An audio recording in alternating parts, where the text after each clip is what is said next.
오늘은 이 책에서의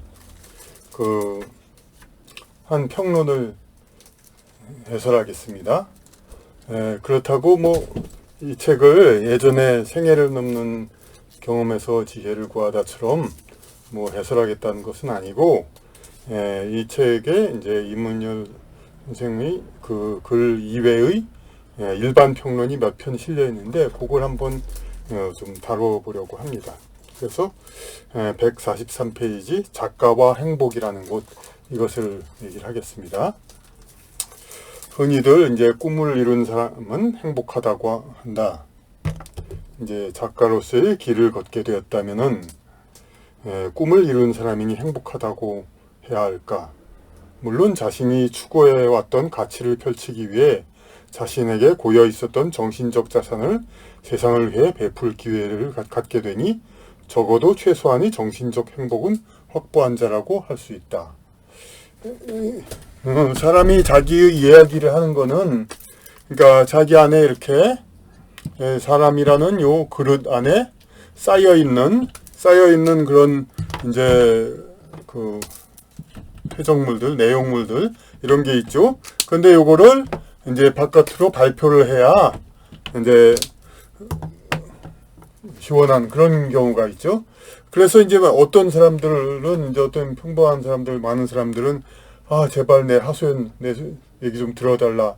술자리에서도 맨날 서로 그냥 내 얘기 끝난 다음에 내 얘기부터 해, 내 얘기부터 듣고, 사실 그 이야기를 들은 사람이 그 이야기를 듣고 굉장히 어떤 지시대로 행동을 한다든가, 혹은 감화를 받아서 사람이 변화되는 건다든가, 기타 말하는 사람의 권력을 충족시켜줄 행동을 할 가능성도 별로 거의 없는데도 불구하고, 그게 술자리에서 여러 자리에서 서로 그냥 내 얘기부터 듣고 하라, 내 얘기부터 듣게 하라 그러고, 어른 얘기는 들어야 한다. 회식에서 밑에 사람은 가만히 그냥 하고 싶은 말 있어도 꼭 참고 듣고 있어야 하고, 그런 경우가 많죠. 그런데 여기서 말하는 이제 작가라는 것은 자기도 그런 말이 있는데, 그런 게 있는데, 그거를 이제 자신만을 위해서 쓰는 것이 아니라 이렇게 여러 사람들을 위해서 쓸 기회를 주니까, 자신의 이게 토해내는 얘기가 단지 자기만을 위한 이제 일방적인 그게 아니라 여러 사람들이 상호 공존하면서 주고받는 거가 되니까 이렇게 행복한 것이 되겠죠. 그 외국의 여러 사이트라든지 인스타그램 같은 데에서 이제 여성들이, 그러니까 자신의 몸매를 이제 노출하면서, 그러면 또 엄청나게 많은 팔로워들이 이걸 보죠. 그러니까 여성들은 이제 자기를 이제 과시하는 것을 보는 사람들도 좋아하고, 이제 서로 좋아하니까 이 경우도 여성이 행복하다고 볼 수 있죠. 근데 일부 남성, 물론 여자도 어떤 이제 경우가 안 된 경우는 또 그렇겠지만은, 일부 남성 자신의 노출증을 이제 보이는데 이 사람들은 행복하지 않거든요. 그런 경우는 좋아하지 않거든요. 그러면 이제 사람들이 싫어하는데 자기를 이제 내세우는 거, 이거는 불행이죠. 마찬가지로 이런 이제 자기의 얘기를 하는 거, 그거를 다른 사람들이 받아준다는 거, 이것은 굉장한 행복이라고도 볼 수가 있죠. 그래서 앞에 몇 마디는 이제 그런 얘기가 될 수가 있겠습니다. 근데 이런 어려운 의미 말고 작가에게 일반인으로서 생각할 수 있는 보통 의미 행복은 어느 만큼 있을 수 있을까? 그냥 이제 일반적으로 말하는 그런 행복, 그러니까 이제 쾌락, 그런 거 얘기하는 거죠. 그냥 세상 사람들하고 공통된 행복. 이런 건 좀 특이한 행복이죠. 특별한. 그러니까. 그런데 이러한 어려운 의미 말고 작가에게 일반인으로 생각할 수 있는 보통 의미 행복은 어느 만큼 얻을 수 있을까? 물론 베스트셀러를 낸 이후 명성을 얻어 사회적 대우를 받으며 부유한 환경에 한가한 시간도 많이 갖게 된 작가는 분명 일반적 관점에서 행복하다고 할 수 있다. 여기서 부유한 환경에다가 또 한가한 시간도 많이 간다는 것이 키포인트입니다. 한가한 시간. 그러니까 시간. 왜냐하면은 이제 근대의 여러 사회과학자들도 얘기하는 게 이제 현대에 들어와서 옛날과 같은 봉건시대의 귀족과 평민 이런 사람들의 이제 생활 차이 그건 없어졌죠. 신분 차이가 없어졌으니까. 근데 이 부유한 사람과 가난한 사람들이 있는데 뭐 물론 예외적인 뭐 상속자들도 있지만 어쨌든 간에 일반적인 자본주의 사회는 그런 건 예외고 대개 이제 능력 있어서 돈을 많이 번 사람과 그렇지 못한 사람을 얘기하죠. 그런데 능력 있어서 돈을 많이 번 사람들이 전부 100% 이게 완벽하게 행복하냐 하면 이제 그 뭐 대기업의 부장 임원 이런 사람들 물론 뭐 자신이 즐겨 일을 하고 뜻을 펼치면 행복한 것이겠습니다만 또 일반적인 관점에서 그렇게 엄청나게 일을 하고 엄청난 봉급을 받지만 혜택을 받는 건 가족들이고 처자식들은 아주 좋죠. 그런데 그 정작 본인은 그냥 엄청나게 그냥 시간도 없고 자기 시간이 없이 그냥 굉장히 바쁘게 살고 있죠. 자기 시간이 없고. 그런데 작가로서 이제 베스트 돈을 많이 번 사람은 돈을 자기 시간도 작가는 뭐 자기 먼저 작품 꺼내고 내서 그거 인쇄 받으면서 자기 자유니까요. 놀고 다음 작품 하기 전까지는 놀아도 되고 마음대로 하니까 한가한 시간, 자기 시간을 가지니까 분명 일반적 관점에서 행복하다고 할 수 있다. 그러니까 저 사람들의 버금가는 거죠. 이제 상속재산으로 놀고 먹고 사는 사람들. 물론 그 사람들도 뭐 원초적인 행복 그걸로 보면은 이제 문제가 많이 있지만 그래도 그러니까 어떤 아주 지극히 이제 서민적인 잣대로 나도 언젠가 진짜 돈 좀 벌고 그냥 좀 편안하게 놀고 그러면서 지낼 수 있을까 이런 거를 이제 아주 큰 상속자들 그런 사람들도 누리지만은 베스트 작가도 누리는 거죠. 그 버금가게.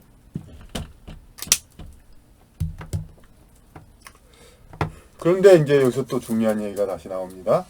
작가로서의 진정한 정체성은 작품 창작 후 여가를 갖는 시절보다는 그렇죠. 이제 작품 창작을 위한 노력의 과정 그리고 그 작품을 창작하는 동기를 갖게 되기까지의 인격 형성 과정에 진정한 의미가 담겨 있다고 볼 수 있다. 아 이거 무슨 얘기인가 아시기도 하시겠지만 그래도 좀 해설을 해드려야죠.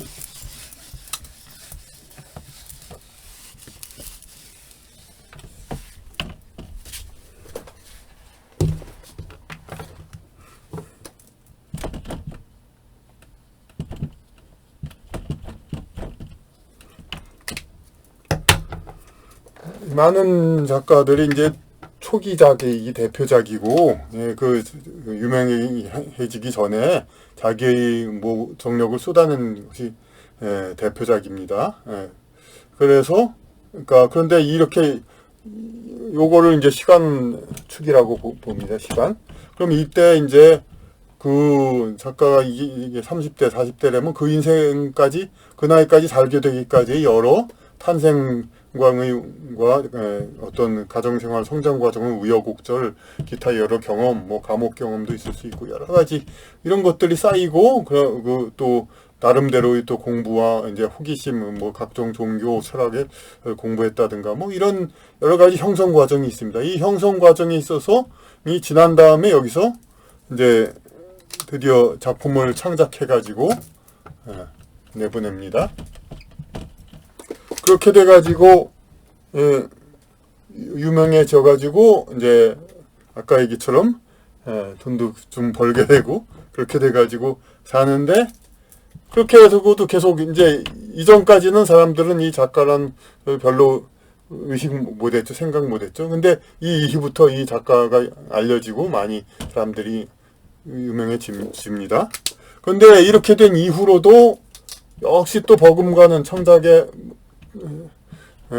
출세작의 버금가는 혹은 그 이상의 여러 작품들을 써가지고 헤세와 같은 사람들은 이제 초기작 이상으로 계속 썼죠. 나중에 그래가지고 유명해지기도 하고 혹은 또 많은 경우 작가들 바람과 함께 사라지다의 미첼 같은 사람은 이 작품을 끝난다면 거의 작품을 쓰지 못했다고 하죠, 이제. 예. 그러니까, 그러니까 계속적인 헤르만 헤세처럼 계속 작가를 한 사람들이야 그렇다고 치고, 마가렛 미첼처럼 그냥 하나 내고 그냥 별로 없는 사람, 이런 사람은, 그런데 사람들은 이 첫 작품을 낸 이후에 이 사람들에 대해서 많이 인식을 하지만은, 어떤 시간을 축해서 이 사람의 인격이 정말로 작가로서의 어떤 캐릭터 형성과 인격 형성은 바로 이 시기죠. 이 출세작을 내기 전의 이 시기. 그러니까 출세작을 내기 전에 그런 시기가 바로 이 작가의 형성 시기고 정체성이다 이거죠. 그러니까 기억 안 나는데 미첼이라는 사람이 40세에 바람과 함께 사라지다를 발표했다면은 이 미첼의 정체성을 나타내는 것은 이 40세 이전의 이 사람이지, 40세 이후 인터뷰하고 그냥 영화 원작 상의하고 그냥 바삐 쫓아다니 명성 누리고 이때의 이 사람이 아니다 겁니다. 이 이전의 캐릭터 인격이 바로 더 이 작가에 맞는 거다 이거죠. 그래서 다시 또 문학 작품은 실상이 아닌 허구이다. 세상의 주된 움직임에서 모순되거나 부족한 것을 허구로나마 보충하여 사람들에게 들려줌으로써 세상의 실체 정말 있는 요소만으로는 정신적 만족을 얻기 어려운 사람들에게 가상의 만족을 주기 위함이다. 이와 같이 세상의 모순과 결핍된 보충할 이야기를 만드는 사람은 당연히 그러한 문제를 일반 사람보다 더 심각하게 겪었을 것이라고 보는 것이 자연스러운 추정이다. 그러니까 세상 이야기를 이제 세상 이야기만으로는 부족하니까 이제 모순된 게 아니죠? 모순되거나 부족한 거, 세상 일에서 좀 불만이 되고 이제 부족하다고 생각되는 거, 그거를 이제 소설로서 보충한다는 얘기죠. 이 소설을 근데 왜 쓰는가 여기서 또 얘기를 해야 되겠습니다. 그러니까 실록과 다큐멘터리가 아닌 소설이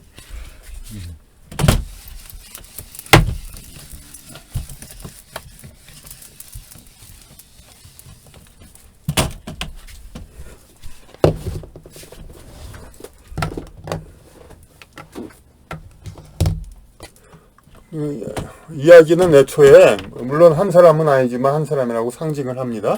여기서 이렇게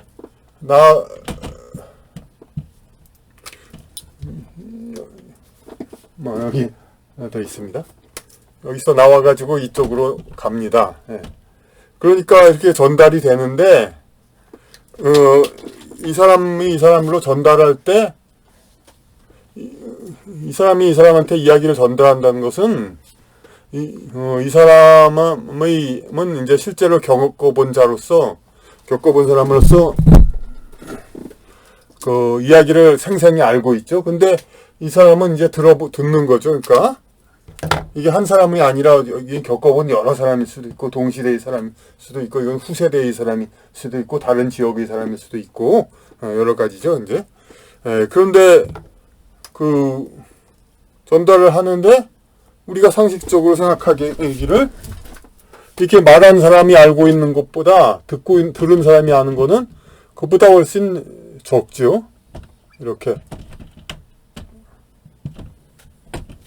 그러니까 데이터의 양을 따지면은 이렇게 적습니다. 그러니까 이렇게 적어집니다. 이거를 이제 일반 컴퓨터 정보공학에서도 트랜스미션 로스라고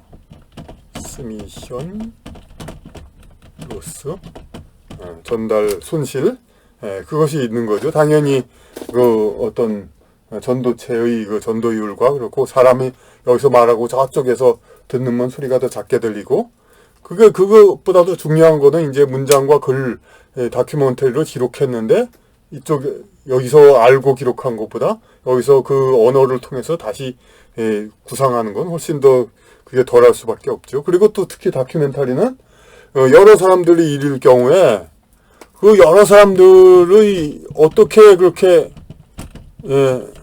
그런 일이 생기고 그렇게 되었는지 서로 이제 오가는 얘기 같은 거는 물론 기록할 수 있지만은 이 사람이 어떤 생각으로 그렇게 하고 어떤 생각이 그랬는지는 정말 뭐 검찰 같은 데서 그냥 굉장한 방법을 써서 그냥 물론 뭐 찾아내기 알아내려고 하기도 하는데 막 그냥 저기 피의자를 그냥 막 매일매일 불러내고 그냥 엄청난 고통을 줘가지고 알아내게 하는 방법. 옛날에는 이제 신체적 고문을 통해서 그렇게 알아내기도 했는데 그래도 한계가 있죠. 이렇게 어떻게 그래서 그렇게 이 사람들 심리가 그렇게 됐는지. 그러니까 이 다큐멘터리보다 좀 더 깊은 내용을 가진 게 범죄 수사 기록 같은 거죠. 이제 여럿이 공모했을 때 수사 기록 같은 거 그런 건 더 이제 서로 이들이 뭐 했다 그런 얘기들이 있지만은 이 사람이 무슨 생각을 했나는 것은 궁극적으로 정말 찾아내기는 불가능하다고 볼 수가 있겠습니다. 그러니까 결국은 뭐가 필요하냐면은 이제 그 3인칭 전지적 시점이라는 게 있죠. 전지적 시점. 전지적 시점에서 이 사람들이 어떤 생각을 가지고 이 사람이 어떤 생각을 가지고 있는 거를 전부 추측 구상해서 상상력을 동원해서 그러니까 이렇게 만들어냅니다. 그러니까 시대의 역사 같은 거 전쟁과 평화니 그런 얘기들은 그러니까 그 시대들을 묘사를 했는데 다큐멘터리로도 물론 있지만은 그 등장인물들이 어떤 생각과 어떤 생각을 했는지를 어느 정도 추정해가지고 그 시대의 있을 법한 상황을 동자에게 생생하게 얘기하는 거죠. 그러니까 그 전쟁과 그런 것들이 나폴레옹의 전쟁 그런 걸 다 그대로 기록으로 전달하면은 다 되는데 왜 소설이 꼭 있어야 될까? 그 시대의 더 생생한 그게 있기 위해서는 이제 100% 확실하지 않더라도 이 참여하고 관련된 사람들의 심리와 생각 그런 것까지 다 있어야 되죠. 그러니까 물론 또 1인칭 소설 같은 경우는 이제 자기 중심으로 하니까 1인칭 이제 그런 입체적인 모든 그런 거는 하지는 않겠죠. 이제 그러면서 이제 그냥 글로서의 묘사라든지 또 소설의 기능은 또 이제 묘사 같은 게 있는데 실제의 장면 같은 걸 묘사하는 것도 물론 훌륭한 글 얼마든지 나오지만은 어떤 상상한 장면은 또 더욱더 그 한계가 없기 때문에 문장의 미를 더욱더 추구할 수가 있죠. 그러한 이제 기능들이 있는 겁니다. 그래서 그런데 제가 여기 그 평론 할 때도 얘기를 했는데 그러니까 오히려 그러니까 소설가는 자꾸 소설로만 자꾸 쓰려는 경향이 있는데 오히려 웬만한 건 진짜 그냥 수필이나 수기 자서전으로서도 되는 경우도 많이 있습니다. 그러니까 그러니까 자기 주변 인물을 소설가가 주변 인물들을 가지고 소설을 쓰는데 이게 실제 그대로 쓰지 않는 이유가 아까 말씀드린 대로 그 사람들의 심리도 파악해야 되고 여러 가지 복잡한 관계도 이 신의 입장에서 그러니까 신이 인간을 바라보듯이 이렇게 써야 되는데 그러기 위해서 가상의 인물과 인물의 관계 이런 걸 얘기해야 되는데 그냥 자기 지나간 삶의 이야기를 그냥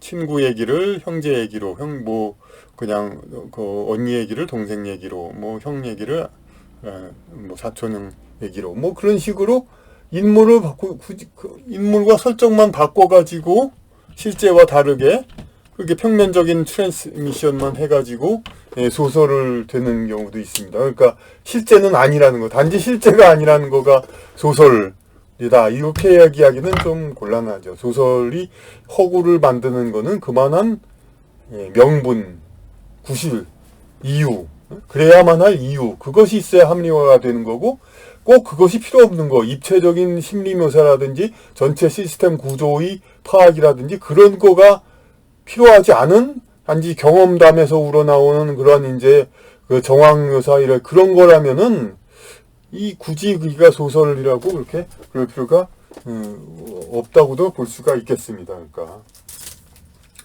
하여튼 이건 약간의 지금 얘기 중에서는 좀 여담이고, 그래서 앞 문단 얘기가 그러한 문제를 일반 사람보다 더 심각하게 겪었을 것이라고 보는 것이 자연스러운 추정이다. 실제로 세계의 주요 작품 중에는 작가의 절실한 경험이 밑바탕이 되었던 예가 많으며, 국내의 작가들도 직전 세대라고 볼 수 있는 황석영, 이문열, 신경숙 등은 이 논설에서 다루어야 할 표적이 되는 어떤 세대, 소설가는 작가는 행복한 존재인가 아닌가 이런 거에 대한 그 대상 세대, 이보다 앞 세대를 실명으로 얘기를 했습니다. 황석영, 이문열, 신경숙 등은 개인적인 절실한 경험을 숨기지 않음으로써 적어도 작가로서의 형성 과정이 행복한 작가는 아닐 것임을 짐작케 하고 있다.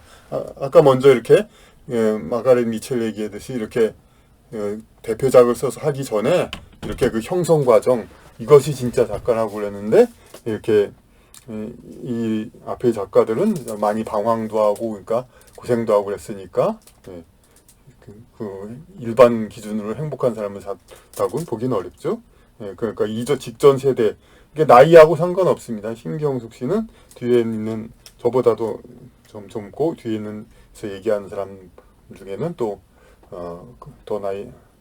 더 나이 많은 사람도 있고 그렇지만은 그 어쨌든 활동 세대가 앞에 있고 또 문단의 엄밀한 의미에서 선배이기 때문에 직전 세대에 속한 겁니다. 그래서 황석영, 이문열, 신경숙하고 이렇게 나왔습니다. 여기서 변화가 일어난 것이 1990년대 중반부터 형성된 신세대 작가군이다. 바로 이겁니다. 이 앞에 얘기한 세 작가는 직전 세대이고 신세대 작가군이다. 당시 경제 발전이 이룩되고 일제강점기, 원래는 일제시대인데 이제 뭐 출판사에서 바꿨습니다. 그게 표준어라고 합니다. 그러니까 일제시대, 해방의 혼란, 전쟁, 가난, 군사혁명, 민주화 등의 사회 갈등 요소가 어느 정도 정리되었다고 판단한 한국문학계는 이제 새로운 작가 세대 형성의 필요성을 갖게 되었다. 이제 마치 이제 세상 변화를 마치 한 인생에서도 이제 고 입시 공부하고 학교 들어가고 학교에서 또 성적 고민하고 스펙 쌓기 고민하고 막 그렇게 애써서 하다가 결국 취직을 했어요. 그렇게 물론 또 결혼이라는 것도 있죠. 거기까지 다 하면은 인생 다 이뤘으니까 평온할 것 같죠. 근데 아시다시피 그러면 또 갈등 생기고 또 힘들죠. 그러니까 인간 인생은 이렇게 힘들게 계단을 올라와서 어느 정도 올라오면 평온하게 갈 것 같지만 또 계속 오는 거. 결국은 인생은 이런 거의 연속이라는 거 우리 인생 알만한 사람은 다 알죠. 게다가 인생은 뭐 아무리 올라가도 어쨌든 간에 나중에는 영원한 안식으로 들어가잖아요.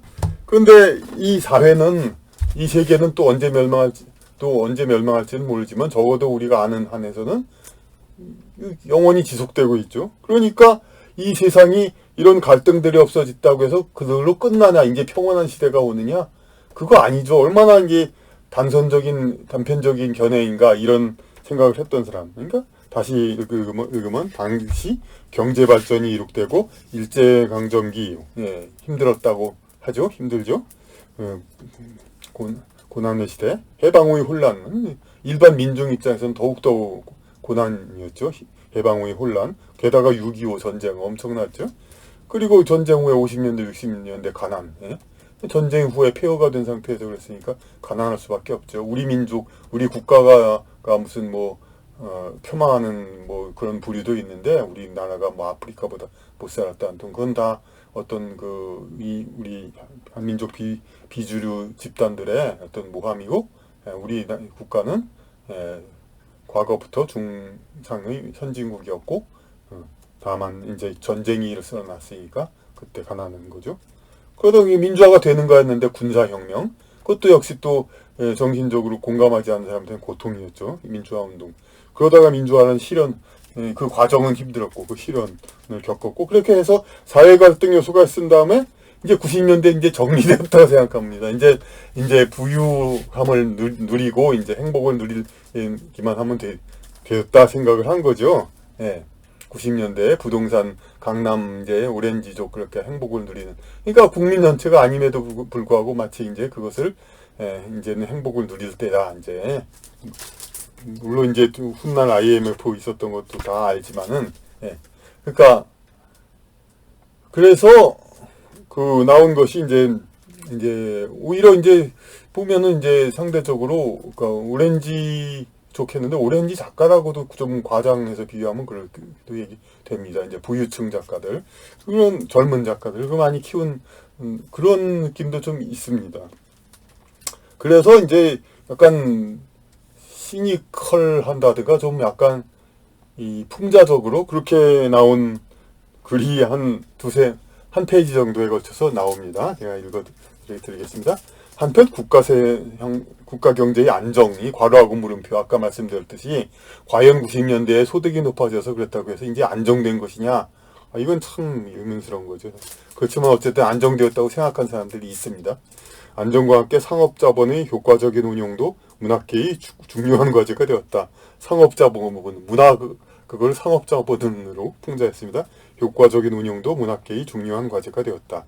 생산성의 효율이 생명인 일반 기업에서 기업의 비유를 하고 있습니다. 생산성의 효율이 생명인 일반 기업에서 임직원의 조직 체계상 질서가 안정되어야 생산성을 낼 수 있듯이 기업은 당연히 어떤 한 목적을 목표로 이제 많은 구성원들이 합심해서 단결하고 통일된 행위를 해야 이득을 많이 나올 수가 있으니까 당연하죠. 그런데 여기에 비유를 한 겁니다.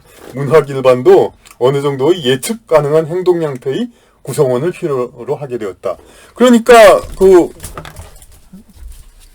일반 그 기업에서 조직 내의 사람들은 이제 지시하면 그에 따라 행동을 하죠.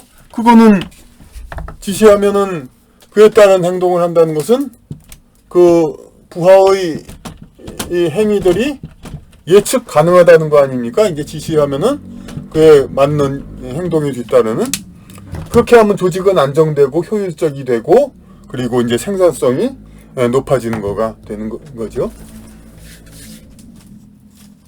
생산성이 효율이 생명이 일반 기업에서 임직원의 조직 체계상 질서가 안정되어야 생산성을 낼 수 있듯이 문학 일반도 어느 정도의 예측 가능한 행동 양태의 구성원을 필요로 하게 되었다.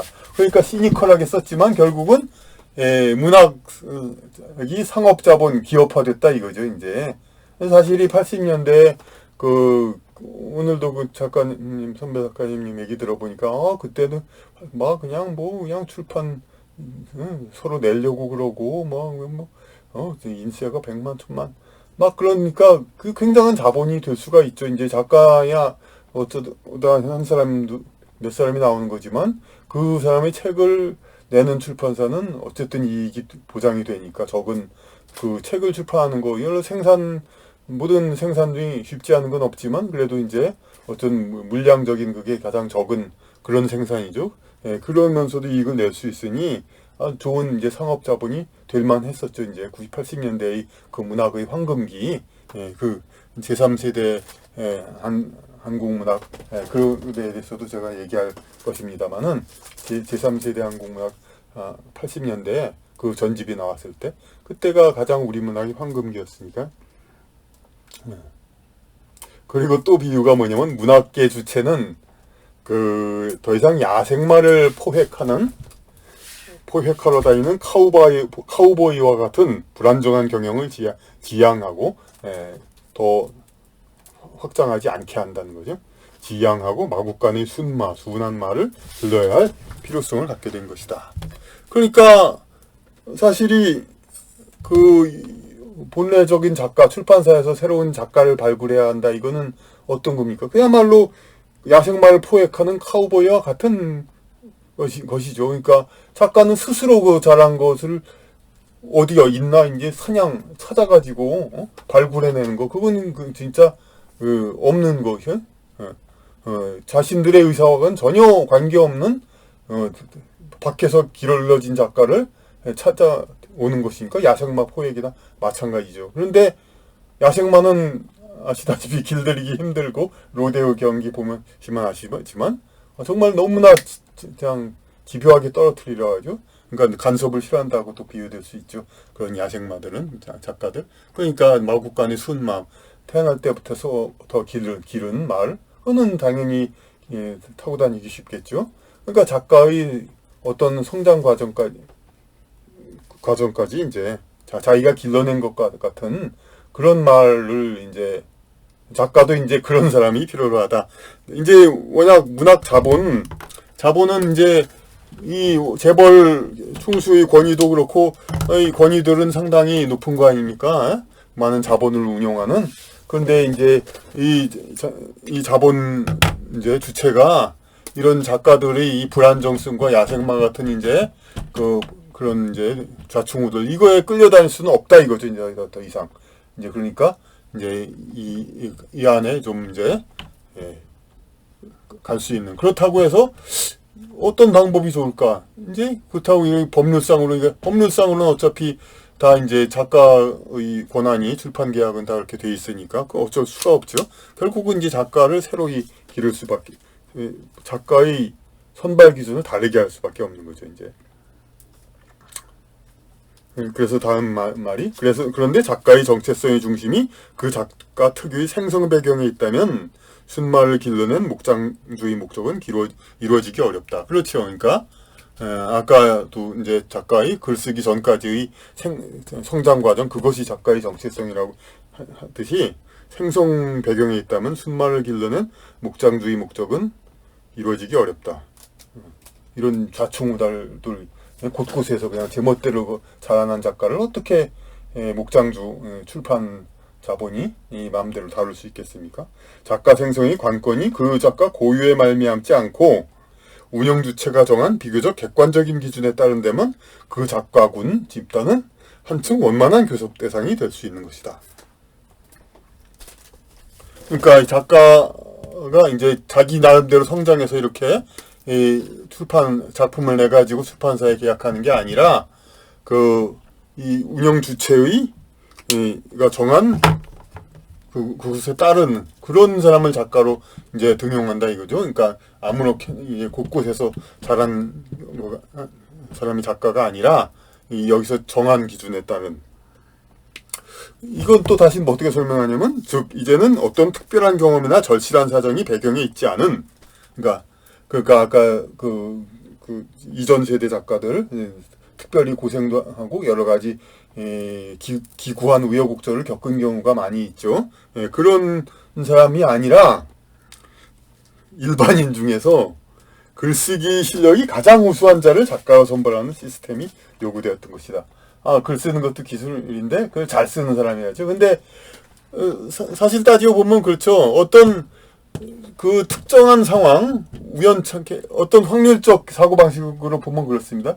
특정한 상황에 우연찮게 떨어진 사람들 중에서 여태까지 특별한 운명이 있던 그런 사람들 중에서 글 잘 쓰는 것을 찾는 것보다는 그러니까 인구가 1000만 명이라면 1000만 명 중에서 젊은 층 이제 선발 대상 인구가 1000만 명이라면 이 특별한 환경에 떨어진 사람은 한 100만 명 정도일 때인데 그 중에서 글을 잘 쓰는 사람을 작가로 선발하는 것보다는 이 1000만 명 전부에서 그 가장 글 잘 쓰는 사람을 선발하는 게 그게 더 오히려 좋은 거 아니냐.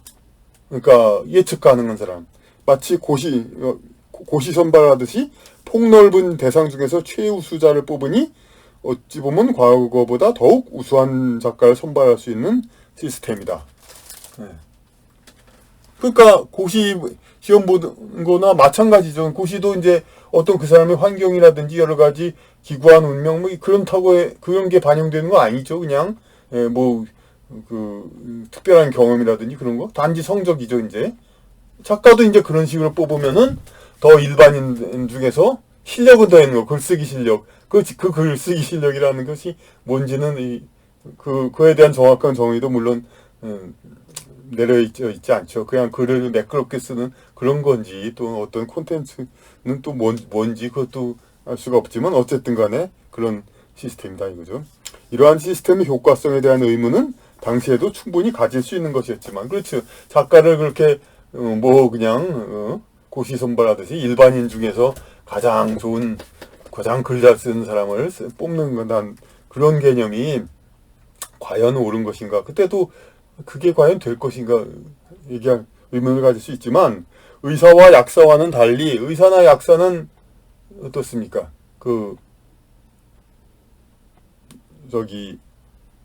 만약 의사와 약사 선발을 잘못했다고 봅시다. 그러면 큰일 나죠. 1, 2년 내에 그냥 나라가 큰일 납니다. 예. 그보단 덜하지만 법관 선발도 2, 3년 내에도 거기도 큰일 나고 나라. 예. 선발 방식이 어긋났어도 당장의 심각한 결과는 나오지 않는 문단에서 섣불리 예단하여 목소리를 높일 여지는 누구에게도 없었다. 누가 감히 이제 출판사들의 그러한 선발을 기준을 가지고 뭐라고 합니까? 상업자본이 그렇게 하겠다는데. 다만 20여 년이 지난 오늘날에 있어 이제 이 글이 나온 데가 2010년 정도인데 20여 년이 지난 오늘날에 있어 그 결과를 두고 조심스럽게 평할 수 있을 뿐이다. 이제 그 결과는 무엇인가 이제 평하는 것이 나와 있죠. 그 다음에 이제 여기서 말한 그 90년대 작가의 그 실제 발언에 대한 인용이 나옵니다. 여기서는 굳이 실명까지는 얘기 안 하겠습니다만 그래도 어느 정도의 이 책에서는 그냥 거의 얘기는 안 했습니다만은 어떤 사람인지 근데 대강 여기서 설명하겠습니다. 행복한 중에 더 좋은 글을 쓸 수 있다. 이런 말을 하는 작가가 있었습니다. 90년대 신세대 작가 중에. 그런데 이 사람이 뭐냐면은 이제 가을이 되고 겨울이 되면 행복하다. 어서 오라. 그런 말도 있고 신문에 쓴 글에는. 그리고 또 나는 작가가 왜 되었냐가 얘기를 하면서 보통 작가라고 하면은 길에 가다가 황소가 매여 있는 걸 보고 저 황소는 어떻게 이제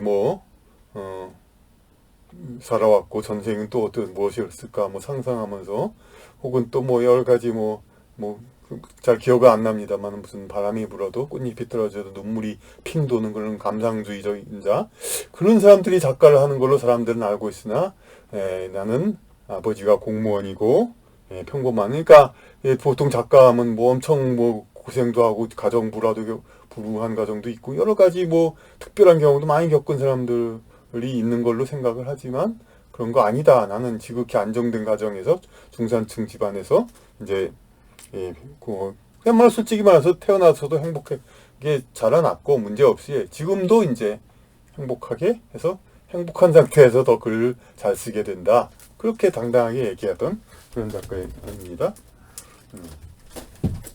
그리고 또 한 사람은 이 신문에 쓴 글은 아닌데 또 한 사람은 나이가 저보다도 아주 약간은 많은 이제 요리 작가인데 그러니까 앞에서 말하는 신경숙 씨보다는 당연히 훨씬 많죠. 근데 제가 처음에 천년왕 그런 식으로 처음 초기 출판을 한 다음에 이제 관심이 많아가지고 종로서적 당시 지금은 없어진 종로서적에서 작가 사인회를 해가지고 당시에 이제 새로운 작품을 출간한 요리 작가의 사인이라기보다 하여튼 발표회죠. 그러니까 모여가지고 사람들 얘기하고 이제 사인도 물론 했겠죠. 근데 사람들이 질문하고 그러죠. 근데 그때 그렇게 얘기를 합니다. 그러니까 그냥 이 작품 어떤 경험을 보고 썼냐, 경험을 보고 어떤 바탕을 두고 썼냐. 그러니까 그냥 한 거다고 우리 동네. 그러고 성장 과정에 어떤 이제 없었냐, 어떤 이제 계기가 돼서 작가가 되었냐. 그러니까 난 그런 거 전혀 없고 그냥 보통 사람들은 작가를 잡고 이제 그런 작가를 우선 특별한 기구하고 그런 운명을 가진 사람을 생각하는데 난 그런 거 전혀 없다. 그렇게 전혀 그러니까 자기는 아주 평범한 주부 물론 평범하면서도 약간은 지식층의 엘리트 대학은 나왔으니까 그런 주부죠. 그 주부로서 글을 쓴 거다 이거죠. 그러니까 아주 지극히 평온하고 그러니까 그러면로 이제 문제가 없는 일반적인 다수에서 뽑힌 엘리트, 앞서 말한 작가도 그렇고 라는 것을 얘기한 거죠. 그래서 여기 인용된 그런 작가는 어떤 심각한 경험이 있는 것으로들 알기도 하는데 나는 전혀 고생이나 고민 같은 것 없이 살아왔다. 이렇게 얘기를 했습니다. 그리고 이 책에는 없지만은 또 그 당시 이 모임에서 독자 몇 명이 질문하는데 제가 지금 생각하면은 그때는 순진해서 그냥 봤지만은 상당수 이제 질문자는 예정된 질문자인 것 같습니다. 근데 어떤 사람은 또 그런 얘기도 해요. 그러니까 저는 작가를 선생님이라고 부르는 거 싫다고, 그래서 아무개 씨 하고 다시 부르면서 그렇게 얘기를 합니다. 뭐 그거 자체가 별 문제는 아니지만은, 그것도 아마 출판 어떤 시스템의 어떤 이제 그런 의도가 들어간 것 같습니다. 어떤 작가의 지위를 이제 회사원에 준하는, 물론 이제 어떤 박사 수준에 준하는 좀 중요 용역 직원이긴 하겠지만은 그런 개념으로 만들려는 그런 것도 있겠습니다. 아니 뭐 고침이 중요한 게 아니라 하여튼 구태여 그런 얘기를 꺼내면서 한다는 거, 그런 거에 대해서는 좀 지금 생각하면 그렇게 생각이 됩니다. 그래서 그렇게 얘기를 하며 자신의 행복을 과시하였던 그 신세대 작가, 나이와는 상관없이 90년대에 데뷔한 그 신세대 작가들이 결코 주류사회 구성원으로서의 우월감을 과시하는 마음에서 그러한 것으로는 보이지 않는다. 그러니까 그 사람 개개인이 나는 중산층 출신이고 지금도 뭐 생활에 어려움이 없는 행복한 이제 우월적인 사람이다. 이렇게 자기 행복을 과시하는, 세상에 그런 사람이 있기도 하지만 그런 사람은 오히려 진짜 힘들고 찌들게 그냥 살았다가 자기 인격 형성이 제대로 안 됐다가 나중에 요행이 좀 잘 살기 여유가 있게 되면 그러면 오히려 자기 행복을 과시하고 그럴 수도 있지만은 이 사람들이 자기 말 맞다나 정말 태어나면서도 중산층에서 잘 살았고 별 문제도 없고 그냥 고생도 없고 그러면서 지금도 잘 사는 사람, 그러면서 왜 굳이 그런 걸 자꾸 퍼블릭한 공적 장소에서 어떤 사람은 신문 기고로 어떤 사람은 독자와의 대화 간담회에서 그렇게 자꾸 그런 얘기를 자기는 고생 없이 행복하게 지내왔던 사람이라고 굳이 자꾸 얘기를 하겠습니까? 그것도 아까 이제 질문자들이 예정된 질문이라고 얘기했던 것처럼 이 작가도 결국은 그 문학 자본, 여기서 이제 그런 이제 그 requirement 요구사항대로 이제 어떤 인터뷰를 진행했다고 혹은 기고를 했다고 그렇게 봐야 되겠습니다. 그래서 우월감을 과시하는 좀 뭐 옛날에는 그냥 이글 원본을 인터넷에 쓸 때는 그냥 그땐 막말도 아니고 우월감을 과시하는 못된 마음에서 그러한 것으로는 보이지 않는다 이렇게 했습니다. 하지만 못되는 생략도 있죠. 이건 정식 글이니까. 다만 신문학 세대 형성의 의무감에서 이탈하지 않고 흐름을 거스르지 않았을 뿐이라고 본다. 이것은 제가 말한 출판 자본의 어떤 지시, 그런 것을 다시 또 완곡하게 문학적으로 표현한 거죠.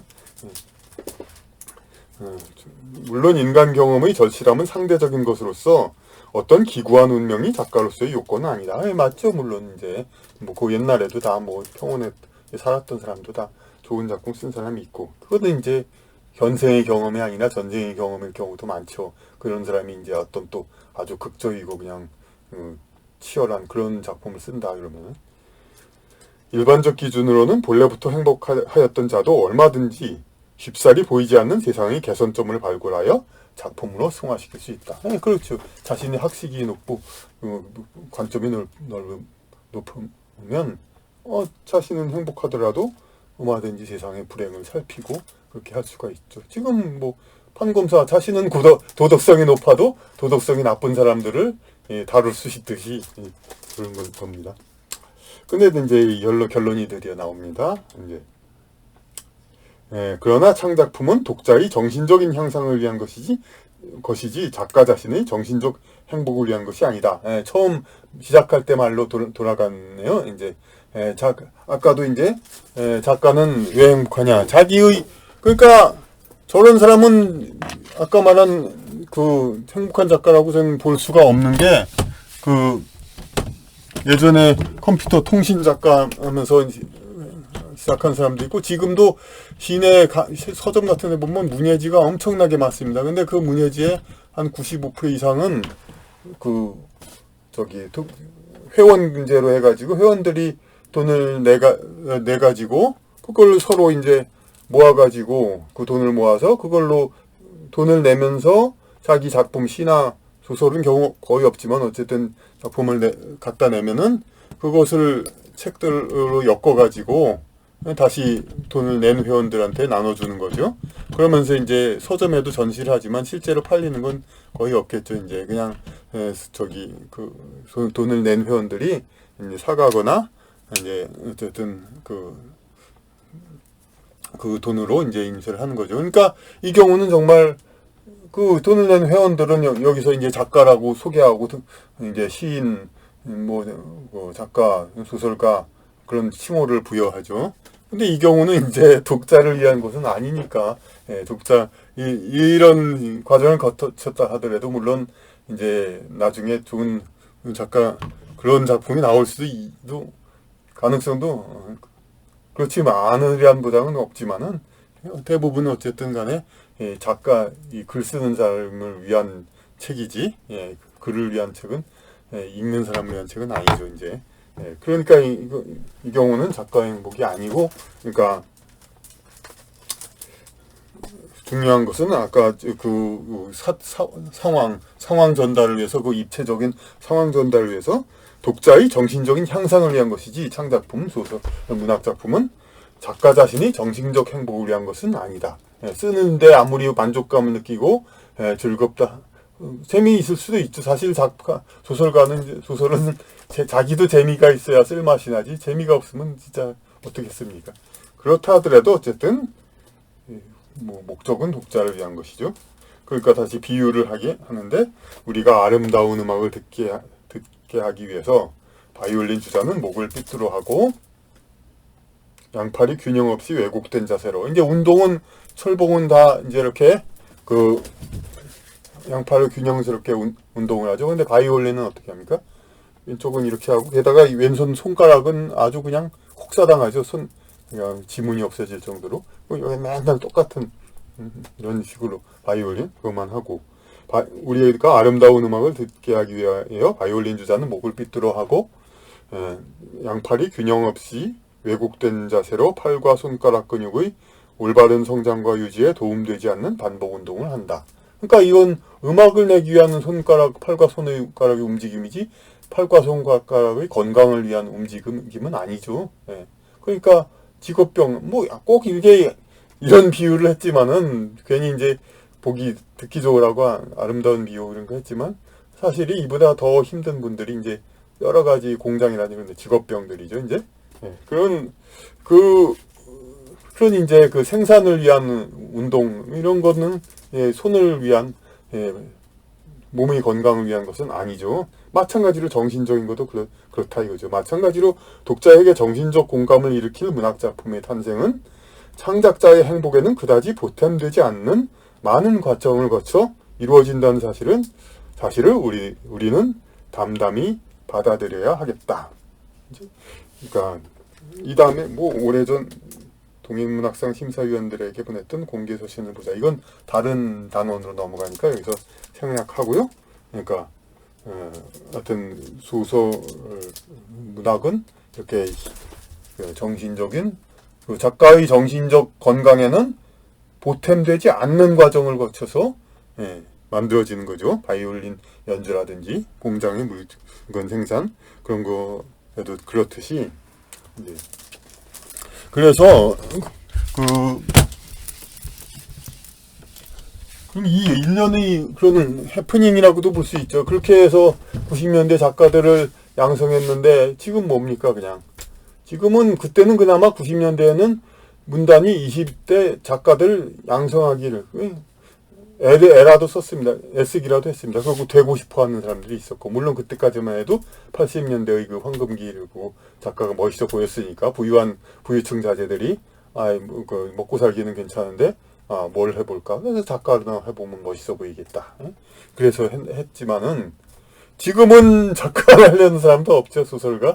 물론 이제 저기 그 웹툰 이제 그 드라마 작가 지금도 뭐 엄청나게 드라마들 날리고 있죠. 한국이 그러니까 그런 이제 어찌 보면 그런 얘기도 통합니다. 그러니까 제가 아주 어릴 때가 아니라 젊을 때죠. 20대 때 철학이나 그런 것이 성립되지 않았을 때 영국에서 이제 팝송이 아주 그 성행되는 게 영국이 이제 신분이 남아있고 그런 사회이기 때문에 이제 어떤 재능은 있지만 하층 계급에 있는 사람들 뭐 아주 천민같이 그런 건 아니지만은 어쨌든 영국은 보수적인 그런 게 있기 때문에 그런 한계 그런 이제 분위기가 있기 때문에 귀천의 신분 귀천의 분위기가 있기 때문에 이런 사람들이 이제 클래식과 또 고상한 걸 하면 해도 될 수 있는 할 능력도 있는 사람 그런 사람들이 이렇게 그 내려가 가지고 능력을 더 낮춰-가지고 그렇게 팝송을 하기 때문에 팝송 작곡은 유행가 작곡은 클래식 곡이나 그냥 그 순수 그런 고급 음악 작곡보다 훨씬 쉽죠. 해보면 압니다. 이제 그러니까 자기보다 낮춰 지원했으니까 훨씬 잘하는 건 당연하죠. 그러니까 다른 이제 독일이나 이탈리아 그런 데는 다 이제 탑 클래스는 클래식 음악을 하고 근데 B급이 하니까 거기도 뭐 어느 정도 하긴 하지만은 아무래도 영국의 비틀즈라든지 그런 쪽 미국의 엘비스 그런 거에는 뭐 못 미치는 거죠. 이거는 뭐 제가 정설이 아니라 그것도 제가 말한 건 물론 다 자기 생각이고 그런 건 아니지만은 이건 특히 제가 어릴 때 얘기했던 거니까 그런 다 치고 거기서 근데 지금 이 생각이 다 지금 난 것이 바로 그겁니다. 우리나라가 이제 그 어떤 고급 학문을 이제 표시하는 그런 도구가 없다 보니까 이제 영어로 이제 모든 것을 표기하고 있죠. 이제 어떤 철학과 그걸 학문을 그런데 이걸로 하면서 그러니까 제가 다른 얘기들 나왔었는데 이 다른 강의에서도 우리나라는 이제 어떤 이 학문적인 그 깊이 같은 거 개념을 우리말로 이렇게 체득하지 못하기 때문에 영어로만 배우고 그러니까 기초적인 어떤 개념을 완전히 파악하기는 상당히 대학을 나와도 대학원을 다녀도 어렵습니다.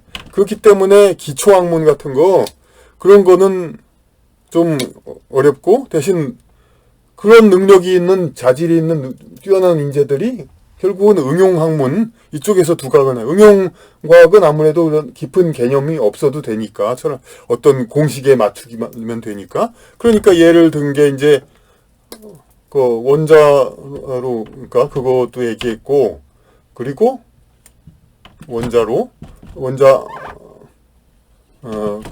원자력 발전 세계 수준이죠. 그리고 백신 생산도 세계 백신 허브가 되고 있고 이타 이제 자동차 공장 여러 가지로 우수합니다. 근데 이제 노벨상 뭐 이런 거 같은 거는 계속 억지로 해서 생기는 게 아니죠. 그건 기초과학을 발견해야 되는 거니까. 마찬가지로 이게 어떤 그 고급 철학 이런 쪽 이제 그런 쪽으로 문학도 마찬가지죠. 그러니까 그런 순수 문학은 사실상 제대로 하려면은 이제 그런 노벨 문학상 같은 거기도 물론 이제 반타작 한 절반은 또 정치적으로 준 거니까 그게 절대적인 기준은 당연히 안 되는데 거기서도 그러듯이 그런데 진정한 이제 문학적인 그게 되려면 어떤 깊은 철학이 있어야 되는데 그게 되기가 안 되죠 우리나라에서는. 그러니까 그것도 할 수 있는 최고급의 인재들이 이제 문학을 못 하게 됩니다. 그러고면 어떻게 됩니까? 그냥 그러면 드라마 작가나 뭐 팝송 그런 거 하겠죠. 그러니까 K-팝 뭐 예술 분야에서도 그렇고 그러니까 응용 분야에서 아주 뛰어납니다. 그러니까 지금은 이제 그 드라마에서도 드라마는 이제 어떤 깊은 철학 같은 건 없고 세상사를 단면을 적나라하게 보여주는 많은 사람한테 공감하는 그게 중요하죠. 그러니까 이제 오징어 게임 뭐 그런 식으로 예전에도 굉장히 히트한 작가들 많았고 겨울 나그네가 아니라 겨울 연가죠. 그걸 지금까지 엄청나죠. 이제 그러니까 그런 것이 생산되게 할 수 있었던 겁니다. 그러니까 이런 그 결과에 대해서 이제 지금 이렇게 얘기를 할 수가 있습니다. 이게 이제 그러면 뭐 그 큰 문제냐 뭐냐 이제 사람마다 의견은 다를 수가 있죠. 그런데 어쨌든 문학의 입장, 예술의 기초인 이제 순수 문학을, 근데 이제 우리나라에서 순수 문학이라고 하는 이제 곳에서도 결국은 이제 그 깊이가 없는 그런 이제 그 형식만 순수 문학이고 아까 그런 문제들이나 있죠. 그러니까 이제 더 이상 이제 그런 쪽으로는 이제 기대가 하기 어려운 상황에 와 있는 겁니다. 그러니까 그리고 이제 문인들의 어떤 이제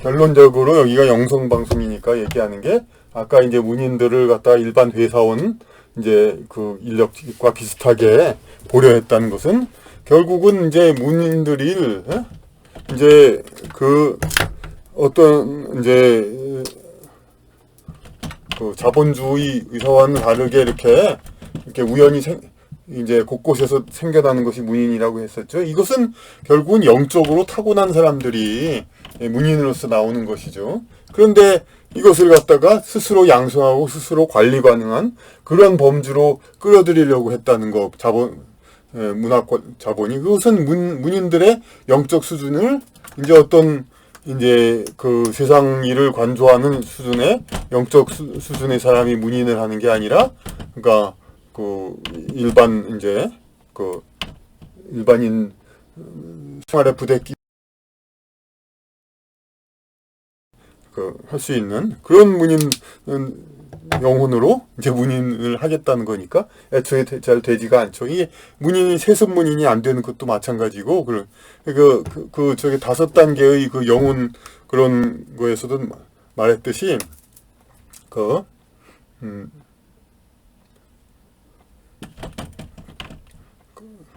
기초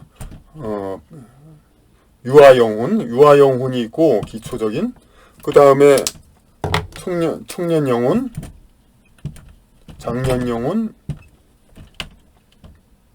그리고 성숙한 영혼, 그 다음에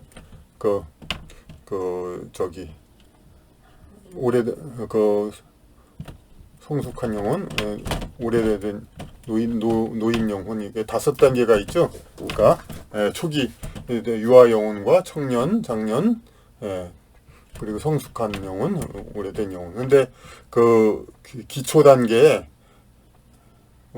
청년과 요 3번째 요 단계 영혼이 그 세상 사회의 리더 역할을 많이 하죠. 그리고 여기서 이게 네 번째 단계가 이제 진보 운동가라든지 이제 그런 이제 사회적인 예술가 이런 쪽에 시작을 하는 거죠. 지금 그런